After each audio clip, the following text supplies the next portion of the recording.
l'annonce de la Fed cette semaine, est-ce qu'elle était attendue? Est-ce que c'est une pression du président américain? Il y a probablement un petit peu de ça. Alors Jérôme Powell, contrairement à Ben Bernanke ou Janet Yellen, c'est pas un des cadres de la Fed, un universitaire un petit peu éthéré. C'est quelqu'un qui est probablement plus réceptif aux coups de pression que peut mettre Donald Trump, c'est évident. Et le discours s'est complètement retourné. En l'espace de 3 mois, on est passé de croissance robuste, alors petit souci peut-être au niveau de la guerre commerciale, mais c'était la seule ombre au tableau, hein. Et encore, s'il y avait un risque de ralentissement, ça venait pas de l'économie, ça venait de Trump. Bon, Trump riposte en disant Powell c'est un imbécile, il va nous péter la croissance, etc.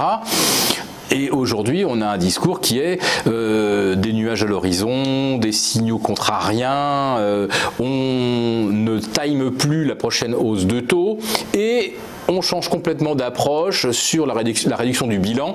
On se dit que oui, il faut se montrer souple, voire peut-être envisager de mettre ça en pause.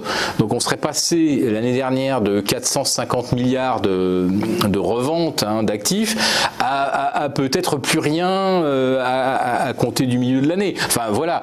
Alors peut-être que la Fed est pragmatique et se dit que oui, l'économie est ralentie, mais dans son calendrier, c'était prévu d'aller bien au-delà en termes de taux, pour ensuite disposer des marges de manœuvre pour justement lâcher bien sur les taux lorsqu'il faudra donner un coup de pouce à l'économie.